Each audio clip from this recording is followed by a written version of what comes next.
All right, what's going on, guys? It's your boy Atypical Security Guard here with my man Kyler. I want to welcome you to an episode of Body Cam, but this is actually a very special episode of Body Cam because it's more aptly titled Drone Cam because we're not looking at police body cam footage, we're actually looking at police drone footage. Now, this happened, I believe, within the last week or so. Could be Arizona, could be New Mexico, somewhere in the Pacific Southwest, I think. But this is a very viral video that's going around. It's two adolescents. I think they're between the ages of maybe 8 and 11. They seem to have come in contact or have found a family firearm. A little bit of sketchy in terms of the details, but where this video picks up is the police department has this drone that's watching the kids. They're trying to get them to put the firearm down. This brings into question, under what circumstances do you use lethal or deadly force? We'll just watch the video and we'll stop it and break it down, but it picks up with two adolescents that seem to be, what would you say they're behind? Is this like a... It looks like a covered AC, like an AC unit or something? Yeah, like it has a tarp over it. And then on the far left side up here, do you think those are bicycles or something? Let me see. Yeah, I think this looks like it's in like a side yard between like a wall or fence and the house. Right, because you see the house right here. There's a fence on the far right side. But yeah, they're in some sort of alleyway. And from what I've seen or what I've heard, the police couldn't get close enough to them in a safe manner. So they're utilizing this drone to see where the kids are. They're behind whatever they're standing at. And yeah, so we'll pick it up from here. All right, here we go. You're not in trouble when you have to drop that and come talk to us, all right?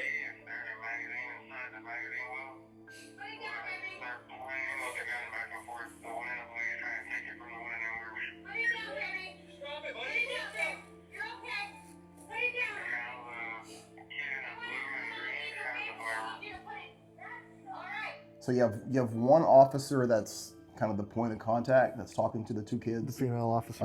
And then the officer that's watching the drone footage and relaying that information. But so many times you see these kids are flagging each other. It sounds crazy to even say that because they shouldn't have a firearm anyway. But, finger on the trigger. Finger on the trigger. They're going to be kind of passing the gun back and forth, not necessarily fighting over it, but kind of pulling the gun away. The fact that there was not a negligent discharge is absolutely just incredible that nothing happened in that case. Hey, Eugene, can you put it down for me? Now Sean has it. Sean, can you just toss it to the side, babe? Let's make this easy. Because we want to help you. We want to help you. I'm trying to do a warning, something. Put it down, Sean. We don't want to hurt you, I okay? just don't want to fucking... Put it down, Sean. I really don't want to fucking fight a kid right We now. don't want to have you hurt you. We want to help you, okay? Now the kid who's holding the firearm right now, he's holding it like he's legit holding it. He's postured. He's like something he's seen in a movie or a game. Or a video game. He's got both hands on the firearms, got a decent shoulder width stance. I mean, like he's displaying the signs that he's got intent to use his firearm, which is crazy to say based on the circumstances of the age. However, and this is something that we'll talk about here in a little bit, how do you interact with a subject and the actions that they're participating in? How much do you give them grace based on their physical characteristics, their age? What are your thoughts on that? I know if you're in a foreign theater, how you would handle this. Yeah, I don't want to say my thoughts because it's like, no matter what I say, the answer's wrong. Right. That's the thing. There's no right answer to this. It's like, I'm with the officer. I don't want to off a kid. Nobody does. And frankly, if I were the officer in this situation and I had to, I would hesitate like a motherfucker. Yeah. I don't think I could actually kill. It's insane. And yeah, all right. yeah, I mean, yeah. let's continue. Put it down, baby.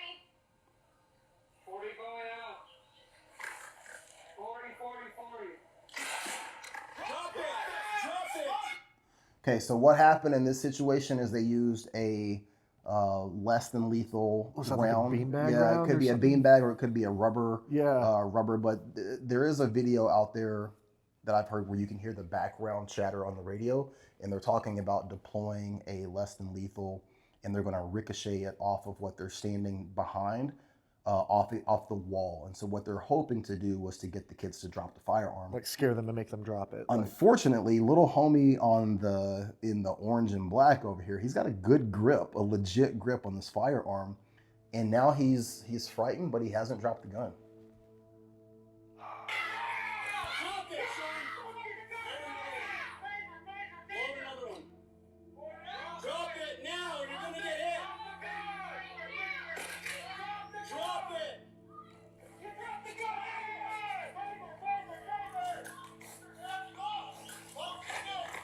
So they've barricaded themselves between the AC unit, the the house. AC. We're going to call it the AC, AC unit. unit. We don't know, but the AC unit and the house. And what I would be so concerned about now is that he's nervous if he has his finger on the trigger, having a negligent discharge, potentially himself shooting or his himself brother. or his brother. Yeah, exactly. You knew exactly where I was going with that. Yeah.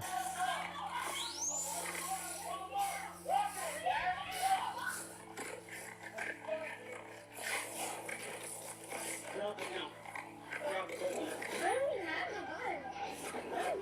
Yeah, you do.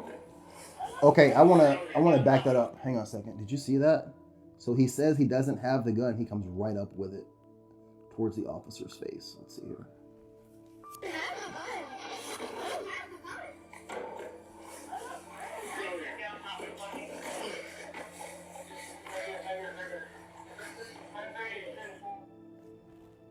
Did you see that little quick adjustment he did after he slapped it on the unit? He went back and turned it away. Yeah, yeah. Sheesh.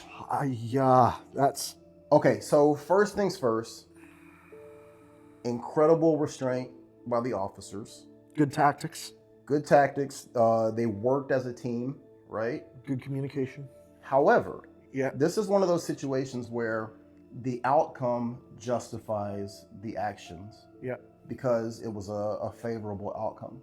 How different would we look at this video and look at the tactics had something traumatic happened? Had they deployed a taser, he seized up and shot his brother. Yeah. Something like that. At no Anything. point in time with either of those two less than lethal rounds, at no point in time did he drop the gun. Never. No. Yeah. They had to pry it from his hands, Mhm. and he was denying that he had it. Mhm. We don't know if that was him or his brother. saying, Yeah, it "I could have been don't his have it," brother but that yeah, said yeah, that, yeah. You know,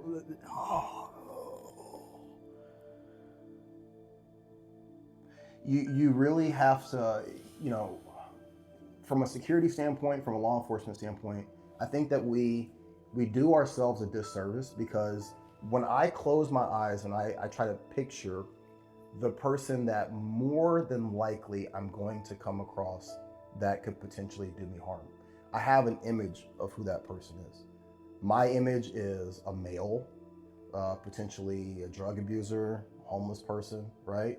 That's the image that I have created in my mind of the person that more than likely is going to be the perpetrator to do me harm. but they're an adult.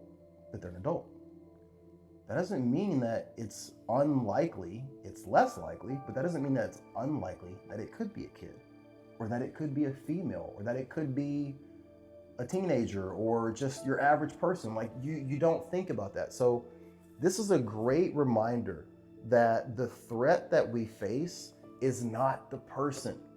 It's not the homeless person. It's not the old person. The threat is the firearm. The threat is the weapon. The threat is the intent to do you harm. And that can be in the hands of anybody. It could be in the hands of a kid. It could be in the hands of a female. It could be in the hands of the person that you would never expect to be that involved person. And so you have to think about these things well before they happen and kind of role play and walk through how you're going to address those threats. Because just like we talked about in the previous video where the officer had a stressful response to the situation that he was in, you can't just think about that when it's happening. You probably can't think at all while it's happening. Right. And in a situation like this, I understand the